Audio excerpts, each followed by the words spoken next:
Well, it's really a delight and an honour to be here. We're so glad to be joining you at this incredible festival. We thought we'd start just by very briefly introducing ourselves, and I'll kick off. So I'm Judith Silver. I am a musician, and I think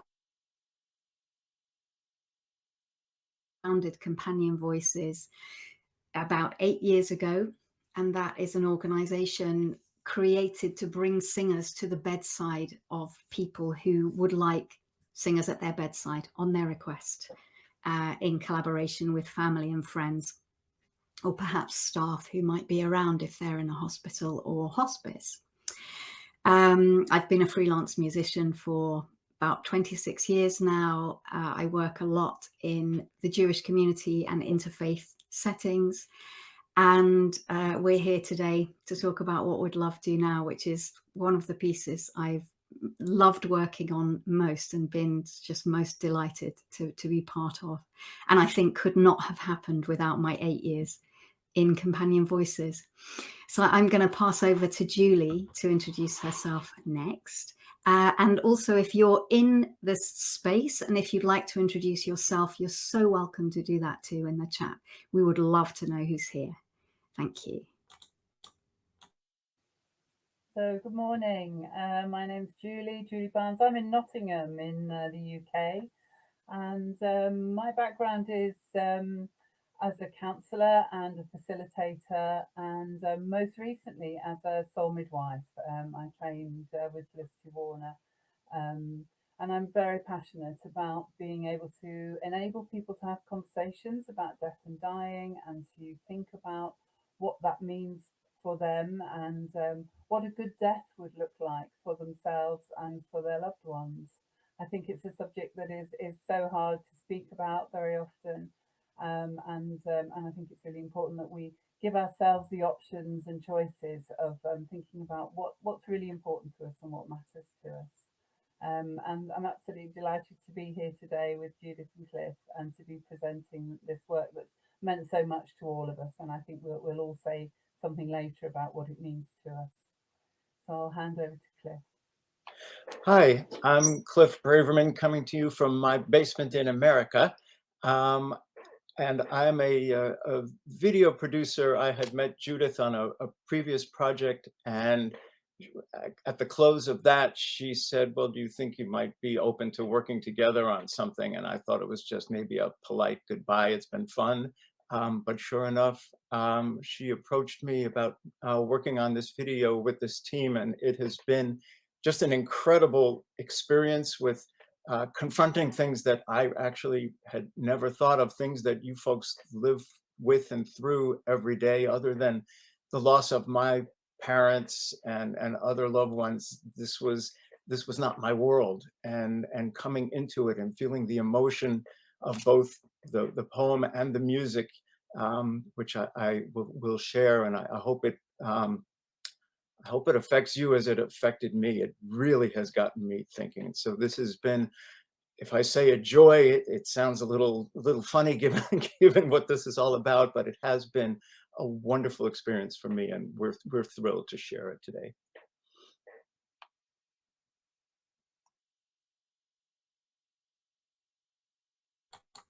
So it's our intention in this session to firstly give ourselves a moment just to breathe, just to settle, because already it's been such a rich program and there's just so much. So it's nice to just come into the space, and Julie's going to lead that in a moment. And then we'll hear the story of how the poem, the original poem, What Would Love Do Now, came to be. And you will hear a wonderful actor reading the poem. And we'll give you a little time, we'll give ourselves a little time after the listening, just for a short bit of reflection. And that will be an individual process. So we'll just be quiet and we'll just allow you some time to have any response that comes. And that might be moving, or it might be writing or drawing. And it's just for yourself. So you'll know it doesn't have to be shared with anybody. And then we'll introduce the song cycle, which is kind of where I came into the process. And again, we'll have time for a short reflection after that. And we'll hear from Cliff also then about the creating of the images that you will see while you listen to the song cycle. And there'll be time for wrapping up. And that really, we just wanted to give you an outline so you know where we're planning to go during this time. So I'm going to pass over to Julie to just give us a little breathing space to start off with. Okay, thank you, Judith. So we're now just going to take some time to breathe, to arrive and to settle. So I'm going to invite you to bring yourself into the present moment by mindfully adopting a comfortable posture with your feet firmly on the floor and your spine tall and relaxed. Shrugging your shoulders loosely, your neck free, maybe rubbing your hands gently, palm to palm, and bringing your attention to the sensation of being in the present moment. Stopping your hands when you're ready, with them resting comfortably. You might like to close your eyes if you're comfortable to do that. And asking yourself, how am I at this moment? Noticing and acknowledging your experience.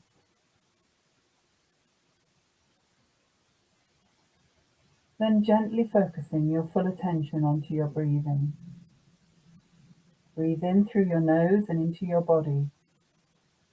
Hold for 3 seconds. Breathing out slowly through your nose or mouth. And noticing the space at the end of the out-breath. Breathing in deeply and filling your body with breath. Going deeper and further with each in-breath. Breathing out slowly.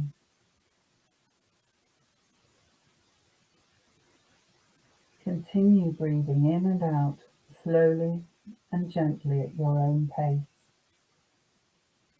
Feeling the different sensations in your body as you breathe in and out. Experiencing fully each in-breath and each out-breath as they follow one after the other. Can you rest within the flow of your breath?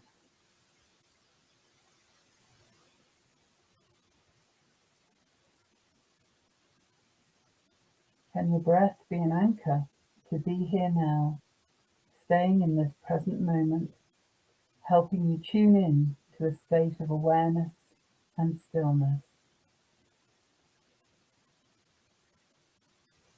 Welcoming and accepting all the experiences in your body, in your emotions and your thoughts.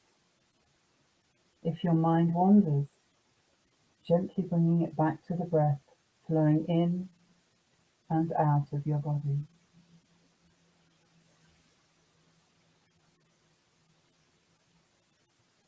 Now expanding your awareness of breathing to your whole body and the space it takes up, as if your whole body is breathing.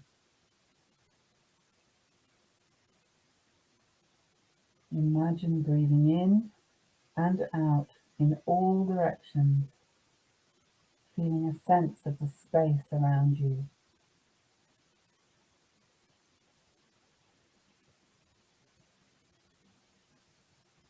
Broadening your awareness to the sounds near you and to the room around you. Imagine expanding all your awareness outwards to the world. Imagine the whole world breathing.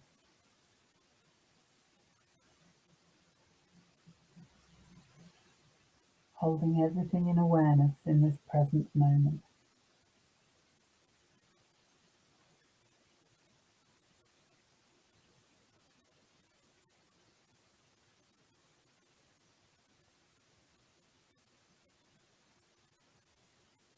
And now Now as we come to a close, taking one more breath, slowly in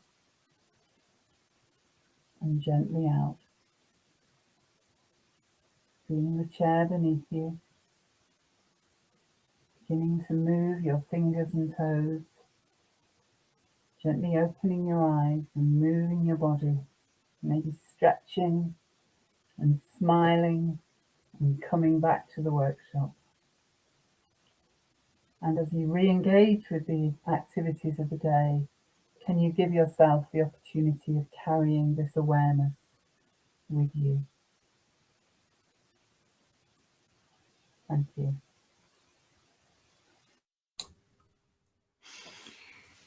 So just before we move into our poem and the session itself, I'm just going to suggest a moment of movement. You may, like me, be sitting on a chair. You may want to just get up and have a bit of a stretch or a wiggle, or a bit of sounding.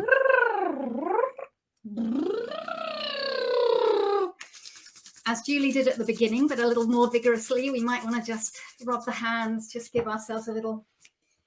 My Qigong teacher calls this a qi shower. Oh, it's just great for kind of getting us settled and reminding us of our limbs. It's all there, and this is just going to allow us to sit, hopefully very comfortably, for the next piece and for Julie to share her poem. Thank you. So the story of What Would Love Do Now, it really begins in April 2020, at the beginning of the pandemic, when there were many conversations, much fear about what was happening in the world, and the fear of what happens if we had to go to hospital on our own, decisions about would we want to be to use a ventilator. A lot of fear, a lot of grief, and a lot of uncertainty. And I was involved in conversations to help people think about their choices and wishes in such circumstances, and more broadly into choices for the end of life. And the having trained as a soul midwife, I have a really vivid memory. I was in my hammock under the apple tree in the sunshine, and I was reading some of the soul midwife material, and I came across the words, "What would love do now?" And those words went straight through me. They went straight to my heart. They went straight through my body. And I had, as ever, had my pen and pad with me, pencil and pad. And I just started writing, and I wrote "What Would Love Do Now," the poem, and I haven't edited it hardly at all from what I wrote originally. And I was a bit wowed by it. It was a bit, I don't know where that's come from, but it kind of poured out of my pencil. And I checked with Felicity Warner at the Soul Midwife School to say, have I copied this from somewhere? Have I plagiarized this? And she was really reassuring and said, no, this is an expression I use. It's an expression I meditate with. But it's not a poem that's been written. So it felt like a real gift, and I shared it with a few people who felt it really gave me good feedback. Felt very impacted by it, and I was left with a compelling sense that that my role now was to send it into the world. It sounds quite grandiose, but I suppose what I meant was it feels like it's maybe this could help people. Maybe this could help people who are facing death. Maybe it can help people who are caring for someone who's facing death. And maybe it can just be a great conversation starter for people to think about what choices and wishes do I have. And that's been my sort of passion really since last April, to send it into the world. It's publicly available at the and freely available at the Soul Midwife shop, and we can put the link up for that. It's available on my website and other places. I then saw on LinkedIn a beautiful illustration of a heart, and I thought, that would go so well with my poem. So I contacted the illustrator called Julian Burton, and told him about the poem, sent him the poem. And he was just delighted and said, have the illustration, you know, have it to go with the poem. And we talked about what we might do with illustrations and words. And gave it freely. And I think this is part of its story, is that people are giving their time freely. People have wanted to contribute to it. It's built a momentum of its own, based on love, is what I think about that. And about the autumn time, I kind of started thinking, maybe I need someone to record it. It could be spoken. And so I asked my dear friend Karina Paulusland, who's an actress and a coach who I work with. And she said, yeah, send it to me. And when she read it, she was very moved by it and passed it on to somebody who she thought would really benefit from it, which reminds me that it has an impact wherever it lands. And you know, I'm very happy that it goes where it needs to go. And then Karina recorded it for me, and that's the recording we're going to show you. And then afterwards, as Judith said, we'd like you just to take 5 minutes to really take in however it lands with you. And that might be some quiet reflection. It might be you want to draw or write. There might be a line in it that stands out for you. And it might be an opportunity for you to think about, what does this mean to me? What's a good death look like to me? But I think my overall message is that we really want this to be out in the world, to go where it needs to go, and that it's kind of on a bit of a ride with love, of people giving freely of their time and their talents, and I think there's more for it to do in the world. I'm still holding new possibilities for it. So I think that's probably enough about the story of how it came to be. And Judith's going to share it for us.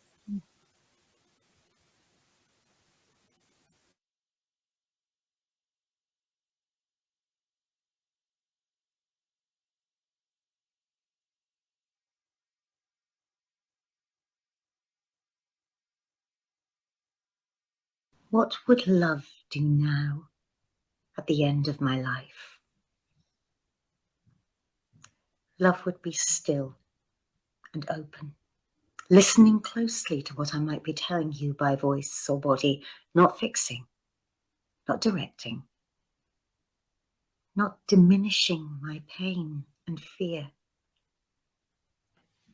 Love will be tender and kind, reassuring me that you are here beside me and with me, not scared or telling me it will all be okay or to keep my chin up, but companionable, constant, and present in the face of our not knowing. Love will attend to my comfort and my surroundings, adjusting the covers, the warmth and light, with gentle touch and sounds. Love will touch me, wiping my brow, holding my hand, and stroking my arm, looking into my eyes without backing away in the face of my impending death. Love will help others to be here too, to help those I love to be near me by whatever means we can use. Love will dance or hum to the tunes of our lives and help us to share this precious time. Love will give me a chance to say goodbye to those I love, and for them to say it to me, if they choose. To share stories and memories of our times together, good and bad. Love will not shy away from the things that need to be felt and said and heard, to show how much you mean to me, and perhaps love I to you. Love will surround me until and even beyond the point where I leave you parted, perhaps forever. Love will let me go with dignity and in peace as we say our goodbyes and I take my leave, to let me know that while I may be missed, my loved ones will be okay. Love will honor and celebrate our times together through stories and memories when the right time comes for people to gather again, or before, because there is no need to wait. Love will go on living and laughing and celebrating the precious days ahead, knowing that I lived well and died well, surrounded by love. This poem was written by Julie Barnes, inspired by Felicity Warner.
Okay, welcome back. I hope that's been a useful few moments to reflect on the impact for you of the poem and of the beautiful rendition by Karina. And now we'd like to talk about the song cycle and how that came to be.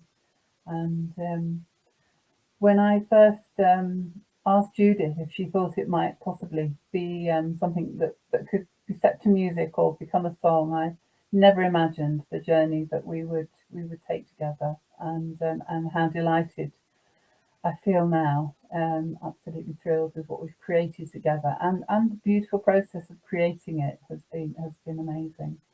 So I'm going to hand over to Judith to talk about what that journey was like for her.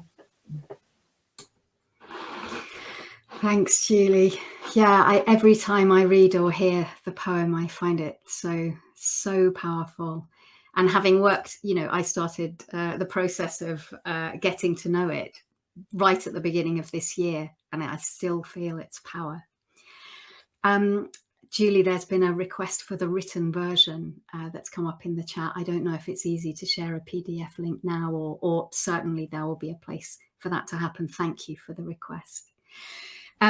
So firstly, I just would love to say I'm so grateful. I'm so grateful that we have this. It feels like another perfect opportunity to share the poem and the song cycle that we've been creating. So thank you to Joe and Victoria and everyone involved for this warm welcome that we've had and allowing us to be part of this incredible gathering, international gathering. So Julie sent me the poem, and it immediately had such a strong sense of resonance with it. I feel like it expresses so much about what I've experienced and observed through my nearly 8 years of developing companion voices. And if you haven't come across Companion Voices, I'm talking about it at 6 p.m. today with Catherine Pastano. So you're very welcome to learn more. And there's also a stall in the expo area. And we have a lovely website. So please do visit if you'd like to. So the idea of helping people talk and think about the end of life, that was already familiar and very, very important to me. And over the course of these 8 years, pretty much bang in the middle, in fact, my own mum died. And having 4 years of companion voices behind us meant that my companions came to my own mum's bedside and we were able to share the songs with her, which made a huge difference to her end of life.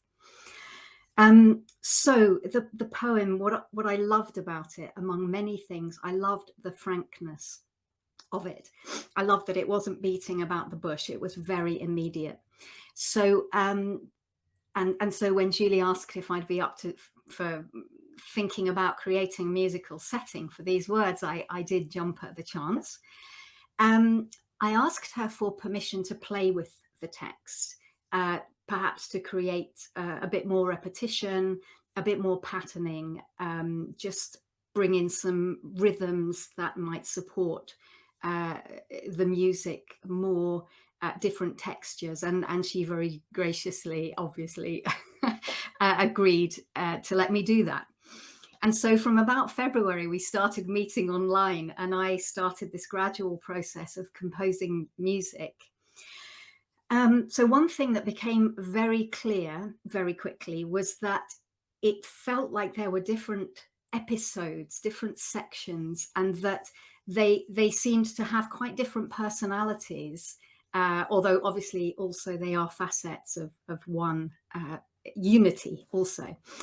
But to me, it suggested something like, some of you may have come across the practice of the 5 rhythms, dancing the 5 rhythms, a dance practice created by Gabrielle Roth from America, and this sort of a cycle, some kind of wave, they call it the wave. So for me, it seemed to fall naturally into that sort of format, that kind of idea. Yes, so from February onwards, we were meeting about once a month online and going backwards and forwards with the text, do you like this music? How about this bit of recording? I put a bit of trumpet in there. Do you like it? And this feels like a good moment also to introduce Cliff, who's going to speak later about the creation of the visuals that we brought in. So Julie has already mentioned that she's a soul midwife. We were invited a few months ago to share What Would Love Do Now at their online conference in mid-October. And that just felt like a perfect moment and a perfect sort of deadline to work towards. And we both agreed that it would be wonderful to create something visual to go with the audio, and also a way to share the lyrics, obviously, to make it more accessible to more people. So I, as Cliff mentioned earlier, I'd been lucky enough to work with him on a couple of other projects already. And I invited him, I just asked if he'd be up for creating something with us. I did include the heads up, let's call it, before he read it, to say it's an emotional piece. You might just want to be in a quiet moment. But anyway, that's what you're about to see. And later, Cliff will talk about our shared creative process for those images. So as before, as with the sharing of the poem, what we are going to do is share the piece with you, and then we'll just leave some space, because again, you might want a little time just to let it settle. You may have responses.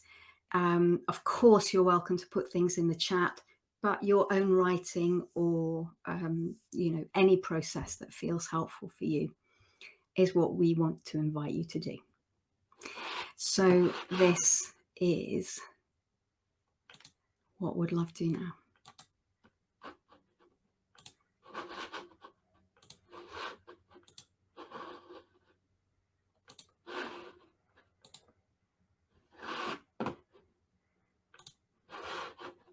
What would love do now?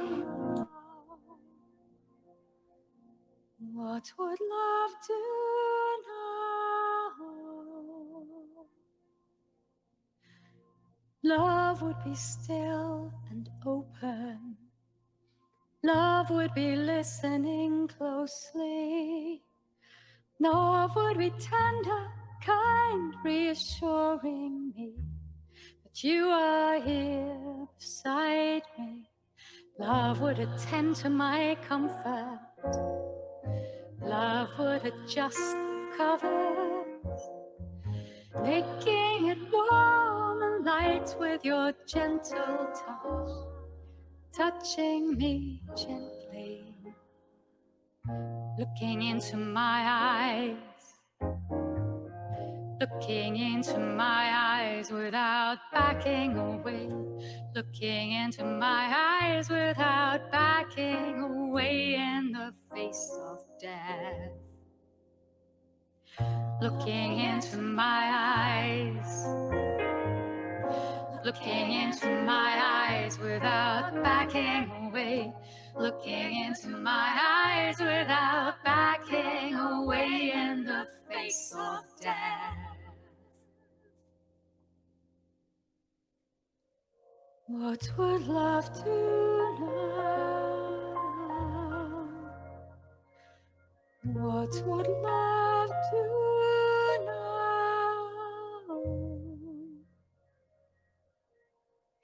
Love would be holding you too. Love would be showing you what to do, showing you how to journey through this precious time with me. How to dance and eat and love and keep on living. How to say goodbye, to ask forgiveness, to be forgiving. Sharing stories, memories of our times together, the good and the bad. All we need to hear and say, no need to shy away, 'cause love would be holding you too.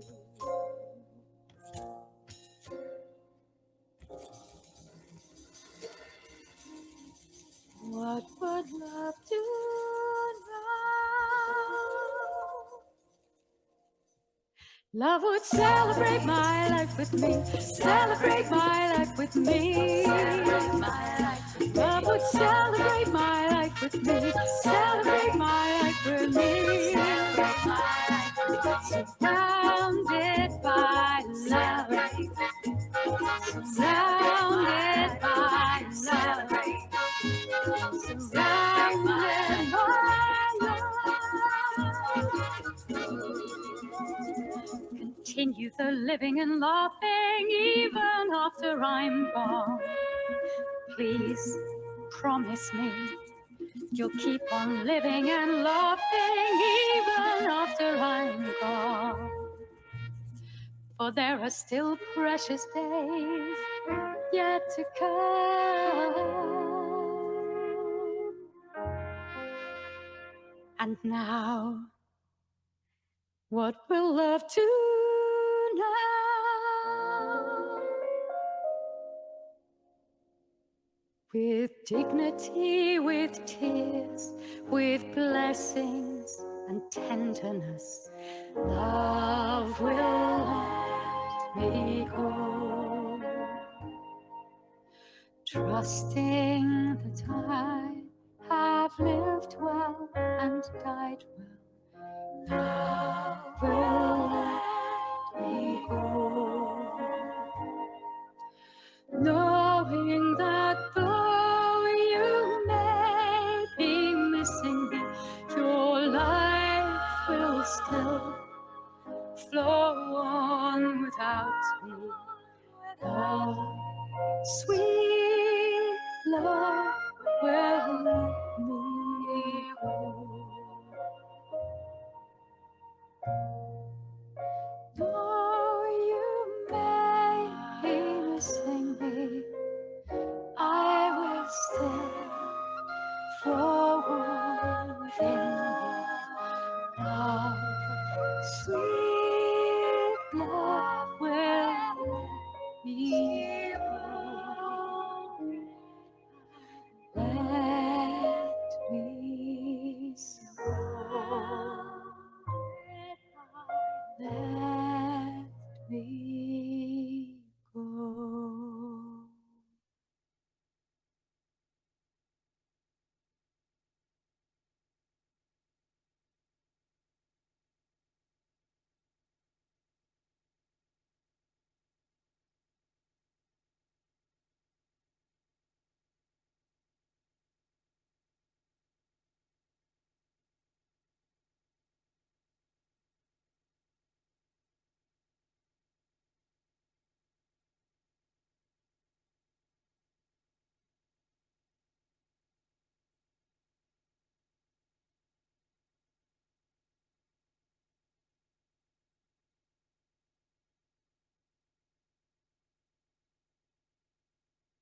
So, welcome back.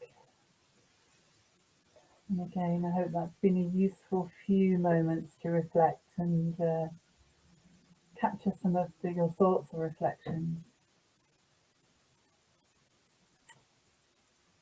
And I think this is an opportunity to hear from people. I don't know if that's only in the chat or whether we can hear from people directly.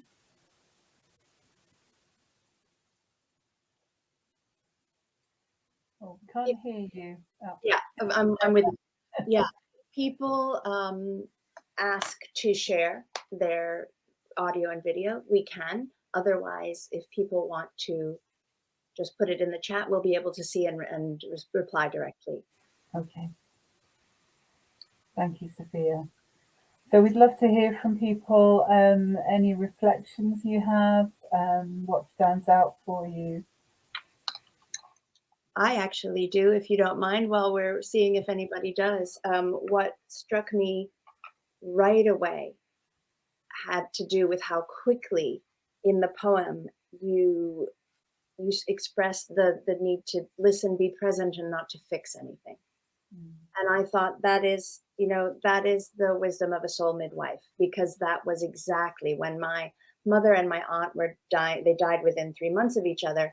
And that was they're very different deaths.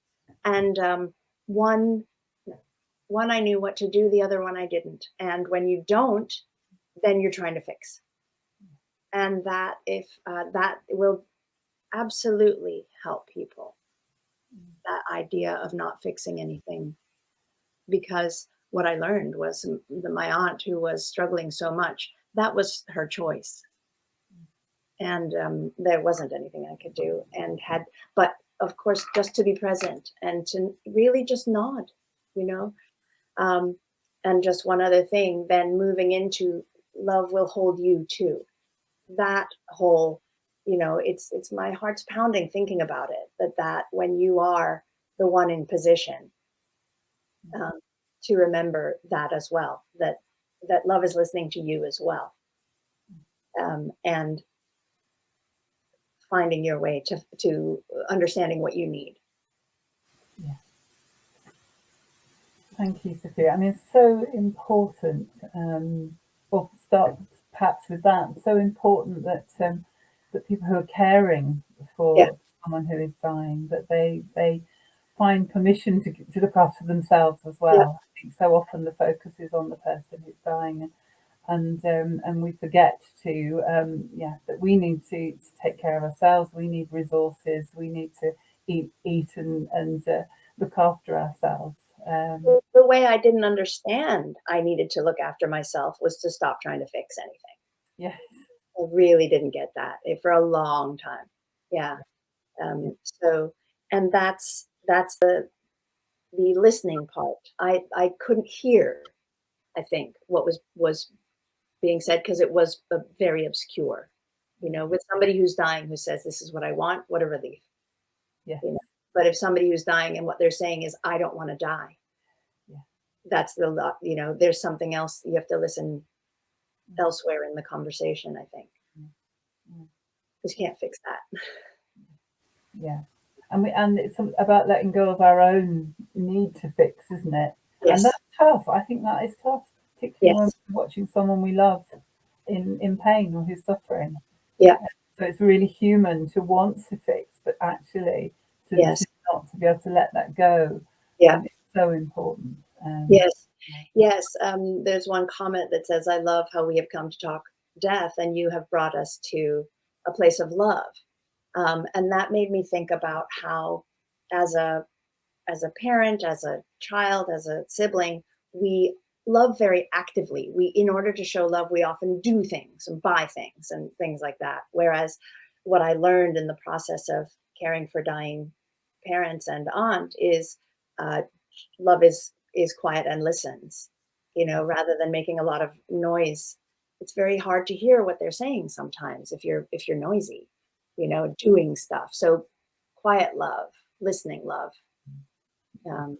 does make it easier. And if you go with that, in the morning when you wake up, what to do is to go and listen rather than trying to find something to actively, physically do. Yeah. It's almost like giving yourself room to listen to yourself, aren't you? And your own intuition. And that sometimes we have to be still in order to hear our own sense of what's needed. Yeah. Being, not doing. Like Joe was saying. Victoria has asked, Julie, could you come a little closer to the microphone? I've moved closer. Is that better? Maybe project we're in a nice quiet space, so you probably don't want to project much, but well, I'll try and speak louder. Thank you.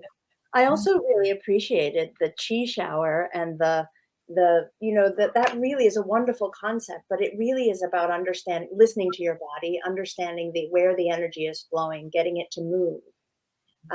And not, I think when we're in that moment of worrying about death, we're stuck, we're holding on rather than getting things to move.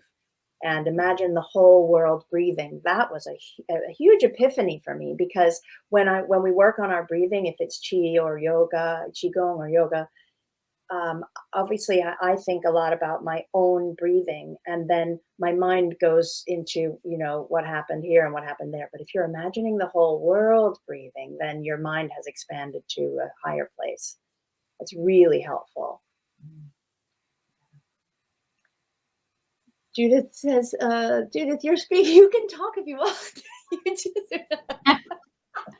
Didn't want to interrupt the flow. No, just that you just reminded me the thing about the chi shower and the body awareness, the physicality. Yeah. And the person, like my mum, was immobile, and that wasn't an option for her. And being with her, I think perhaps drew, I could feel myself being drawn into that stillness too. And that I, as a living, breathing, well person, did need to leave the room at times and just move and be in the air and see the trees and that kind of thing. When it's our mums too, I think it's possible, when we're born and our mirror neurons are developing, and they're the ones who teach us to imitate them. It's a very umbilical connection. So that's very powerful, what you said about being drawn into her physical stance almost. We are mirroring again. There were woods near where my mother was dying. My brother and I took turns going for a jog or a walk in those woods. And that brings you back to animal life too, doesn't it? To a very natural process. Yeah. I wanted to talk for a second maybe about a somewhat different kind of a death that someone might experience. In the case of my mother, who had breast cancer, we weren't exactly sure that this was her time, because there are so many, who come through and go on to live for several years or many, many years. And so I didn't want to leave anything unsaid at her bedside, but I also didn't want to talk about it as this is a happening thing and it's imminent, because we really didn't know that. So the difficulty that I have is, how much do you say in terms of the death and all of the things that Julie talks about in the poem, and how much is a little bit of a pep talk, which we now know, can do good for a person? Is it possible that by everyone talking about her death that we could actually be hastening it and having her give up, versus that, go on, there is hope, kind of a thing? So it's I found it a very difficult balancing act, that it's not necessarily a fait accompli now. So there was that inner conflict for me. How did it go then in the end? Or was there an end? Is your mother still here, or did No, she did pass. This was in 1990. And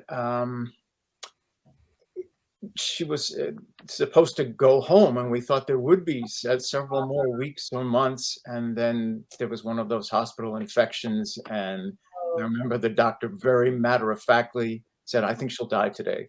Oh, wow. And so there was that sudden shock. That's how it went. Right. Right. I mean, I think that's in my, the experiences I have, it's the not knowing is such a hard thing in working with people who are dying, and it's not often that it is really clear. And I was just thinking about the line in the poem where I say, but companionable, constant, and present in the face of our not knowing. Yeah. For me, there's something about how can I be present even in this ambiguity, even when we don't know. And for me, it's about taking the signals from the person themselves as well. Yes. How what is it that they think they're in? What do they need now? And what you're saying also about maybe there are things we wish we'd said.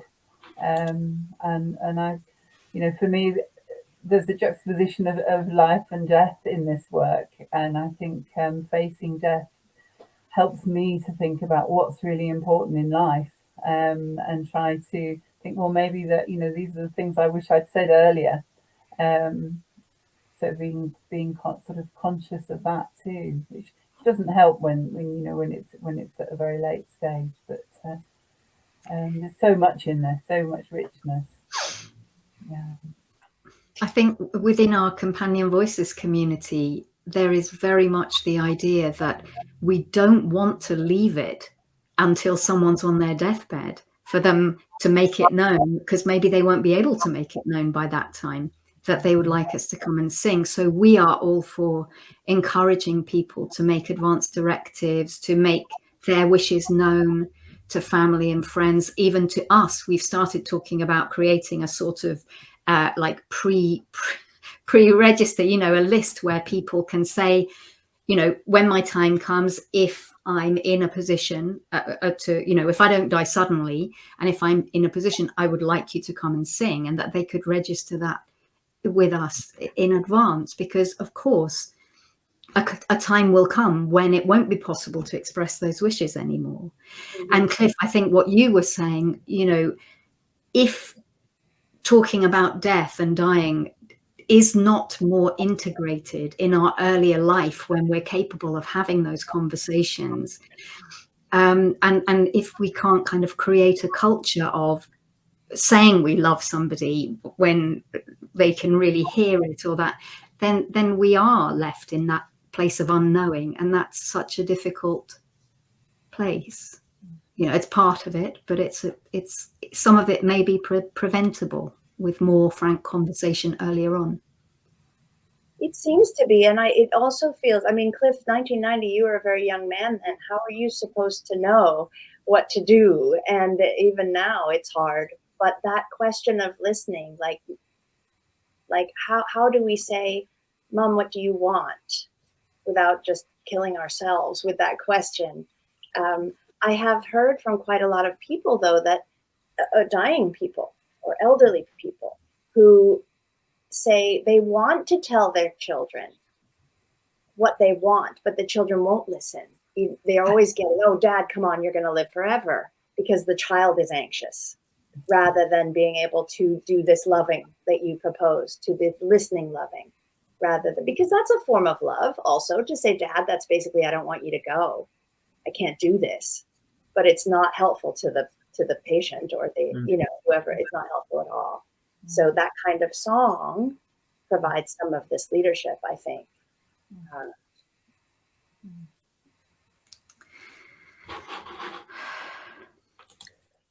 In my case, I'm very thankful. I had a wonderful relationship with my mother and told her basically every day how much I adored her. So there was none of that.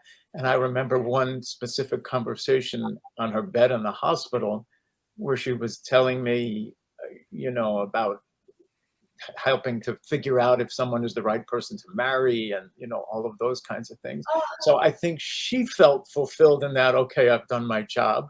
Right. That's great. But at least there was that. Yeah. Wow. And thank you for your compliment, but I wasn't so young at the time. I was in my 30s.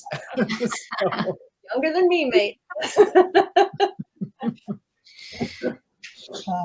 I was just going through, just reflecting on what you're both saying, how hard it is to have these conversations. And when we were having sort of formal conversations at the beginning of the pandemic, there were people who joined us who were both directions. You say, I really think I need to talk to my parents about what they want, but they aren't going to want to speak to me about this, or I need to tell my children what I want, and I can't even begin to think how to broach the subject. And I don't know that we didn't come up with a great answer, other than, as we're saying, if we can begin to have some of these conversations, begin to find a way. Some people were writing, if I write down my wishes, then it's easier for me to be able to say what I need. We really hope the song is a gateway, to give people a sense of, what matters to me, and then find a way to be able to speak about it. And there may be other, lots of other ways of beginning those conversations, I think, is important. Yeah, I don't know if you know, perhaps in the US, Cliff, about the Conversation Project. I don't know if you've heard of that, but they produce a series of guides, conversation starter guides. And some of them are generic, but some of them are for caregivers of people with Alzheimer's, or for somebody who's dying very young, that kind of thing. There's also something, like you say, if you want to write stuff down, what matters to me. More and more things are happening like this that you can use to propose the conversation, or express with love. But that is, I think, about listening as well, listening to the caregiver, and therefore making that conversation more easy. Going back to your song, that is also a way into conversation, because music physically resonates. I love the trumpet, by the way. I thought the trumpet was really good. That really resonated. Yeah. How then to reach more people with this? It's wonderful. I mean, we're in a digital world now, and it's digitally produced. You can send it around. Are you connecting with organizations? Is hospice involved? What's working for you? Well, it's a great question. It's at the moment, it's on YouTube, and we'll share the link in the chat.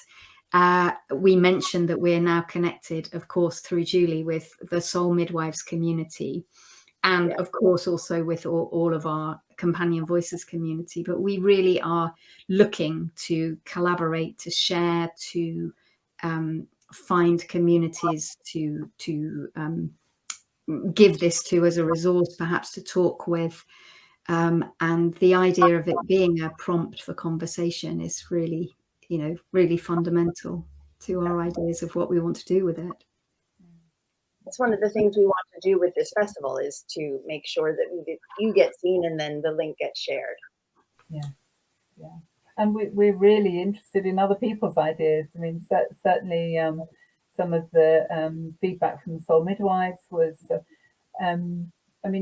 all sorts of different responses. So one response was, I will listen to this before I go and start working with someone. It would help me prepare to get into, the space that I really want to be in that work. Other suggestions around, playing in hospice or using it in a hospice.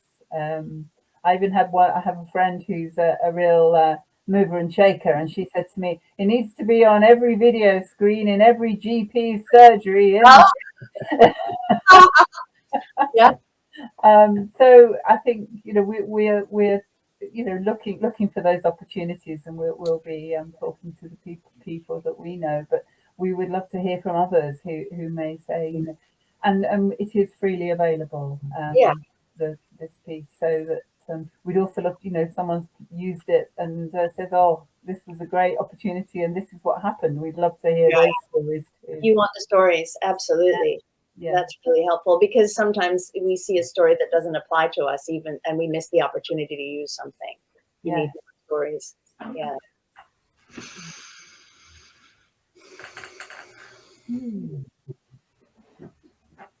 I wonder about. Oh, I wonder about GP surgeries though, because people go in to say, "Be alive," you know, like typically, and this interesting discussion about, you know, who wants to die in hospital, and you know, it's bandied about all the time that most people don't, and yet most people end up dying in hospital. So then the question becomes, how can we make a hospital death a good death? Mm. And it seems simple, but it's not, of course, because of all the various job descriptions really in the hospital. And I'm sure everybody would like it to be different, but it's an institutional situation. yeah, yeah. In that case, then, can you envision this? GP surgery is probably not, because people go in for many reasons, but in a hospital. Mm.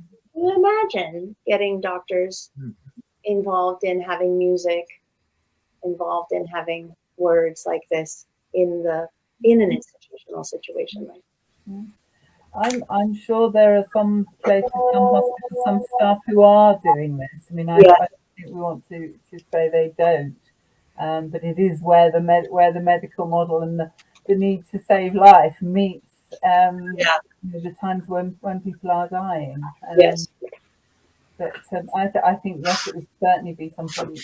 Again, for me, and as a soul midwife, I've found, you know, the more that I can talk about this and face what it means for me to face my own death, Yeah.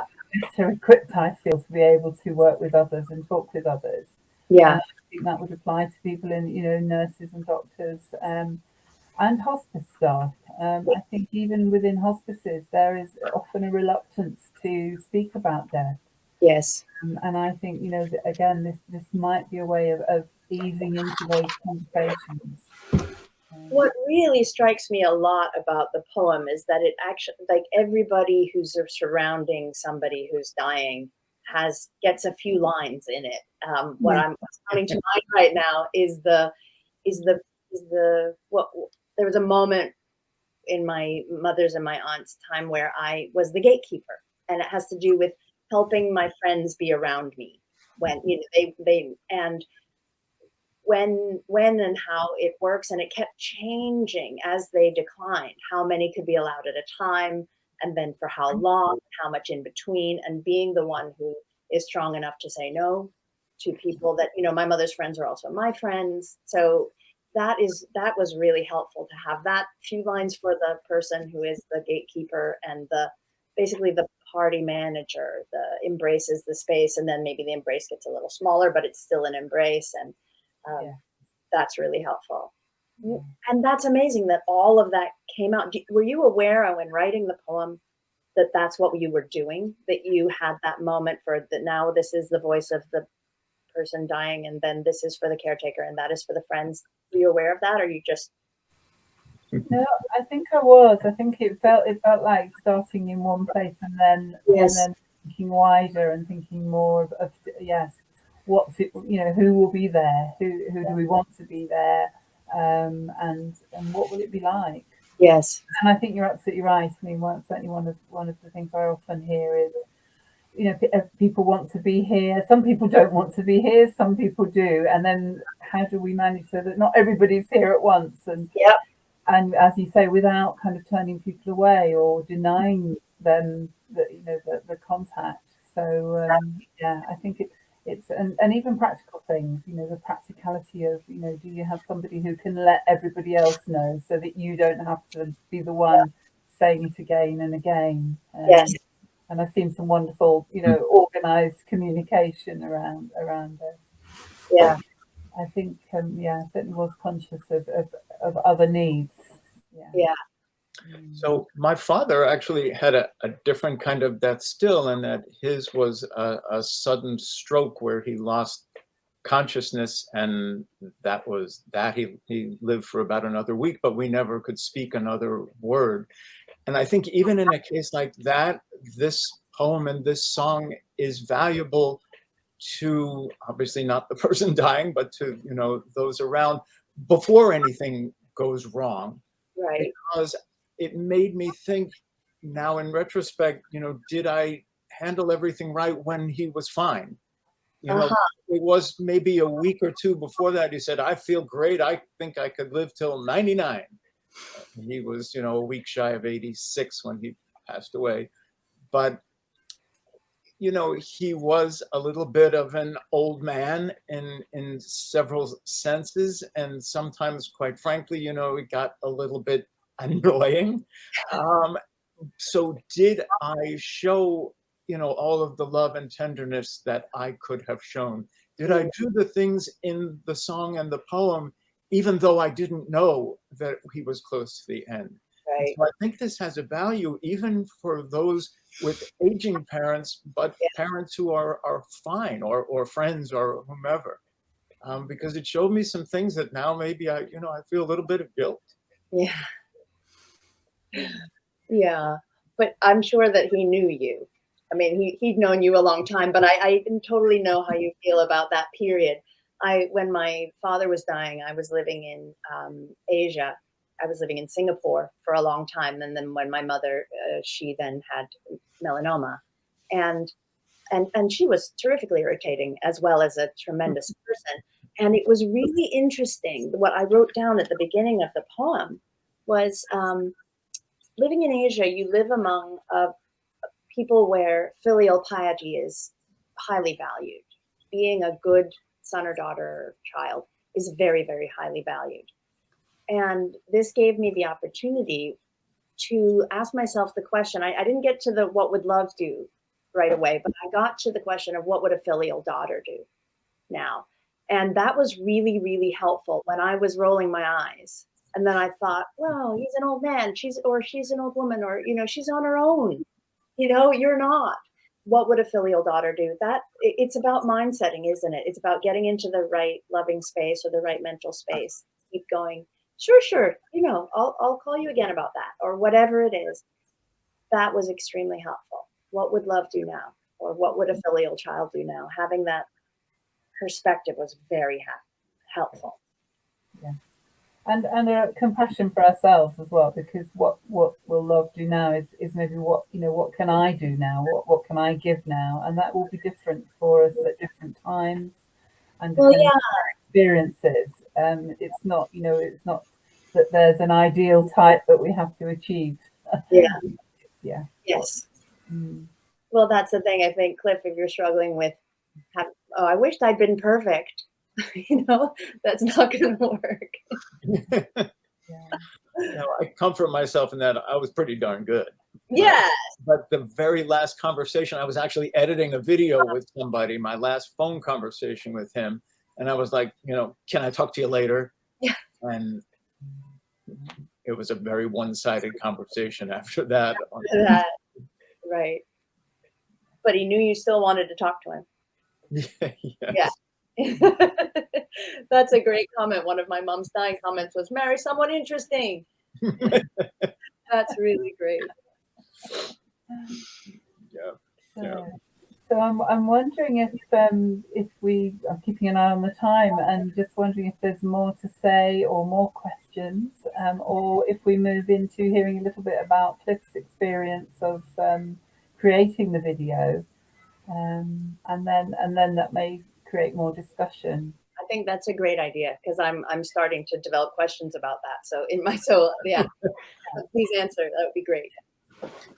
So when I got the call from Judith, I think the initial concept, I may be wrong, but my recollection, I think, is that basically the idea for a video was to use it as, not to diminish it at all, but sort of a simple and convenient vehicle to bring the words and the music to people.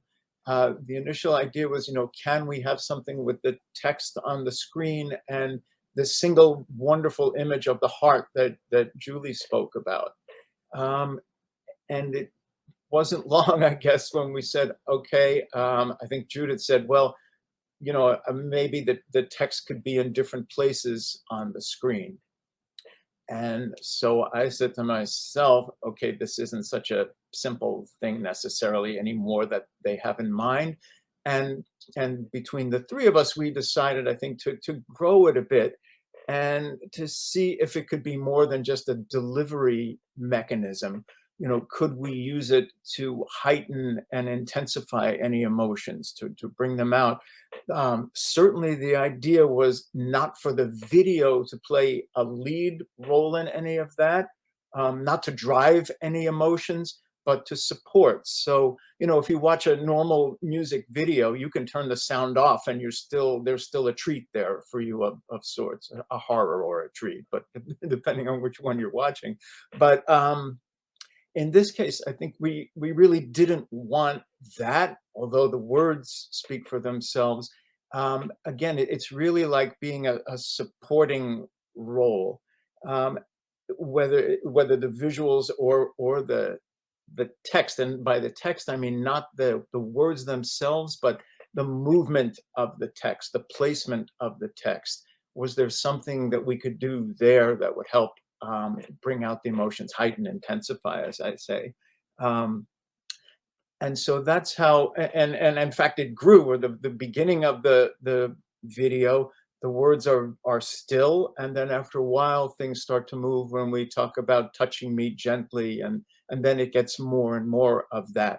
So my thought was, in a sense, to play the text almost as if it were a musical instrument, part of an ensemble. So it's contributing, and so it has visually, just as an instrument might have or the whole orchestra, a crescendo.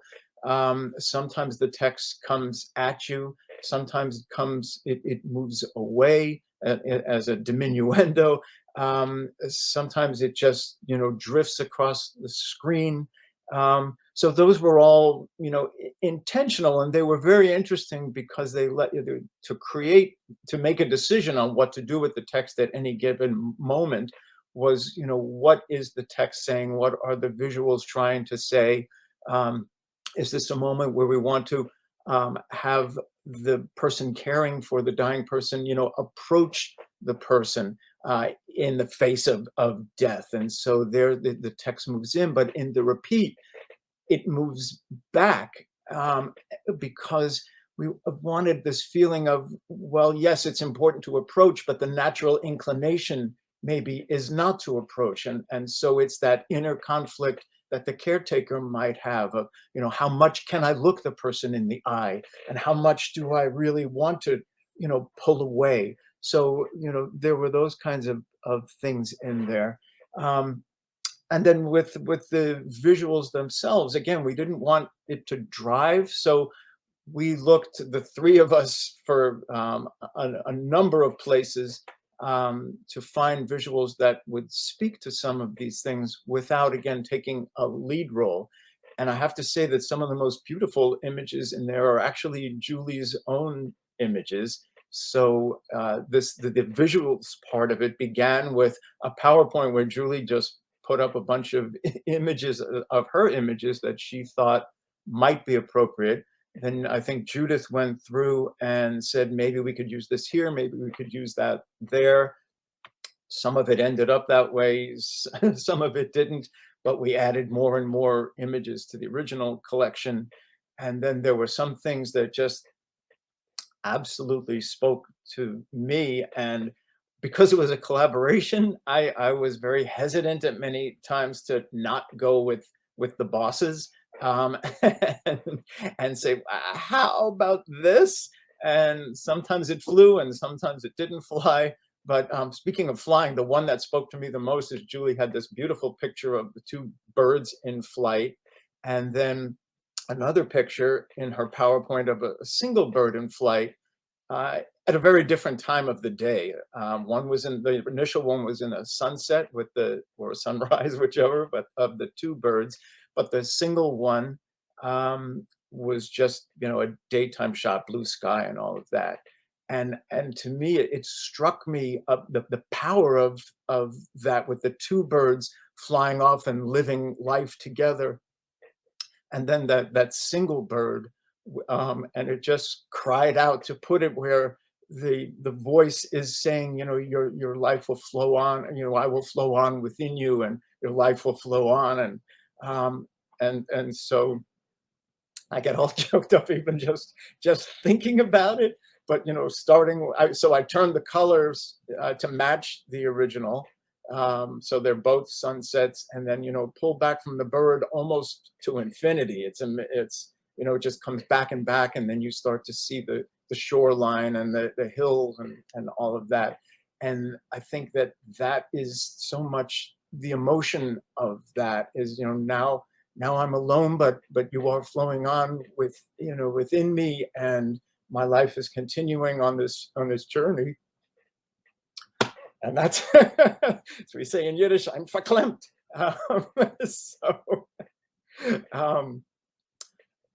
Yeah, there's that. But I have to say, I lived with this, as of course Julie talks about it just flowing out of her pencil, which I don't know, but I know that Judith worked an incredible number of hours on this. And what I did, I'm sure can't touch that, but I know that I saw this thing all day long, day after day after day, millions of times, and I've been working on this tiny, tiny section. And yet, when I would look back and watch, I kept writing to them and saying, it made me cry again. I'm still crying. Especially the moment where it's like the autumn leaves falling, and it talks about, now with tears, and even the branches have these little raindrops falling and symbolize the tears. I just could never get through that section without, I'd say, okay, this time I'm just going to watch it for the technical whatever, and then I just get all choked up at that point. And I'm not going to blame this project on this, but I actually ended up in the hospital when we were almost finished with this, with broken heart syndrome, which normally comes when somebody has suffered, something very traumatic, a divorce, a death, or losing a job or something like that. Nothing of the sort happened to me. I'm happy as a clam. And the only thing that had incredible emotion during that period was working on this and thinking about what all of this is about.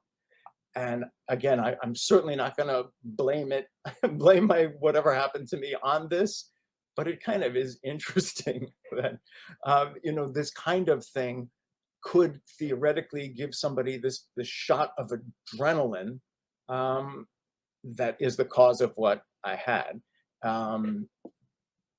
And so even if it's not that, or not to that extent, the power of all of this, of those words, that music, I think is something that, really needs to go out and do its thing in the world, because not because it's a work of art, which obviously it is, but because of what it can do for people and their thoughts and relationships. So thank you so much. Thank you, I can really imagine that most people who can experience this video would have what felt to me like an expanding heart, like not broken heart, but actual expanded heart. But the repetition and the close proximity over that much time could overwhelm, clearly. But yeah, a bit here and a bit there could grow the heart. Right. Right. Rather than break it. Yeah. Nice. Very nice. And then, so for those of you who were dealing with the music, how did that feel? Like responding to the music and making suggestions. Perhaps, Judith, you want to talk a bit about that? Well, it was just an amazing process. I suppose I wrote it section by section. The first meeting I had with Julie, I only had that very first little bit. I had the idea of using the "What Would Love Do Now" as a kind of motif. Yeah. And then it sort of just fell into place. Wow. That first bit was sort of quite pensive and thoughtful, and then the bit about love would be holding you too, that sort of shuffle drum feeling, that was just that slightly jazzy thing of, you won't be alone, you'll be held. And then the thing about celebrating that, it felt like a natural progression. and that trumpet. I mean, I did all the instruments initially here on my keyboard, Okay. I did all the basic initial recordings, and then I was we were hugely blessed that my friend Chris Conway, very, very old friend, who is really a fantastic musician. We've worked on a lot of music things over the years, and I did with him what I did with Cliff, which was just say, look, this is what we've got. Do you feel like, doing anything here? And he then took some of my sound recordings and kind of converted it, played them on live instruments instead of these sort of MIDI instruments. And so we've been really, I mean, he's the sort of absent fourth member of this team, really, because he made a huge effort and he put a lot of work into this final product. And then in the singing of it, that's Julie. That's Judith. It's So just it's multi-tracked. It's all me. And did you experience? I'm sorry. I was going to say, eventually, we've got plans for next year to do live sharings of the piece. And so at that point, and perhaps it will still have, I like the idea of projecting the images behind us or something, but, we'll have someone playing some of the instruments. And unlike on the recording where all the harmony vocals and the main vocals are me, we'll have multiple voices. Probably some of the companions. We're planning to do performances in different places where we have local companion voices groups, and the companions will be able to sing in some of the harmonies and so on. And at a bedside as well, do you think? I don't think this is really, I haven't envisaged this being part of that to that extent. Yeah. How about the singing? Did you experience what Cliff did? Oh, sorry, go ahead. All I was going to say was I'm very aware we've only got 4 minutes left, and I know there's no wiggle room in terms of, obviously, we must free the space for the next people. Is there anything else that we should do to wrap up, either as a team or Is there anything you want to make sure that you say within the next 4 minutes?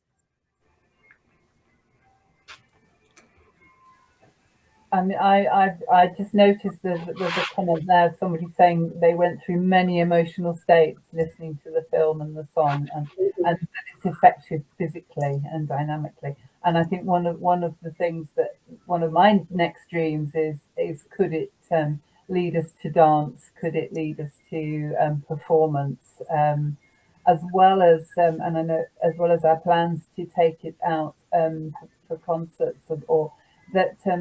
I'd love to see choirs singing it. People who, just different arrangements of it would be fabulous. So I think yes. I think we're at the beginning of the journey, not at the end. And yeah, really delighted to have been here, and thank you so much to everyone who's been here. And we've shared the link, haven't we, so that people can see it again. I kind of wish we'd had time to look at it again, having talked about it so much, but we've shared the link with you, and thank you for this opportunity. And people will be able to return and see the recording of it as well. Yeah, if they want to repeat it and the discussion here as well. But for my own curiosity, if you're okay with my asking one more question, Judith, in terms of the singing, did you have trouble getting through the song, or were you? Yes, that's the thing. Yeah. Some of the versions I sent to Julie, I said, I'll re-record it when I can. It's going to go a bit like that, but I couldn't get through that bit, especially, the last section. It's very, it took quite a lot of time. And I've experienced that with songs before, where things I've written or things other people have written, I can't immediately sing it. I have to just sing it myself a lot of times to get to the point where it's possible. Yes. Yeah. So if you're performing it here and there, you want to be able to guarantee that the performance will actually be achieved. Yeah. Singing it live will be another thing again. That's the thing. So you want to connect with the song, but you also need to be a little bit cold in your mind to carry on through. Yeah. Interesting. People will feel it. Just get used to it, I would say, rather than being cold. But Yeah. Yeah, that's what I meant, really. Mhm. You know, a little bit of distance from it, I suppose. In terms of dance, when you were talking about it, Judith, I was watching your hands, and when you were describing when we got to the celebrate bit, and then you were talking about the thread going through, and I was like, the choreography is starting. Just follow along, everybody. Carry on. But at the same time, I can totally imagine just listening to it in the dark. Just really, really listening to it for the thread as it enters like that. Yeah. Really, it can apply in so many ways, I think. Yes. Thank you. Yeah. Well, thank you so much for having us. And just want to say huge thanks. I'm just putting thanks in the chat actually to Joe and Victoria. Yeah. How amazing this is. It is. Yeah. And thank you, Sophie, for being with us. Yeah. Yeah, thank you. Thank you. Well, and thank you all. We know you all do this in different time zones, and for love and connection, and we're with you on that. Thank you so much. Thank you. Thank you. It was an honor. It was an honor. Thank you. Likewise.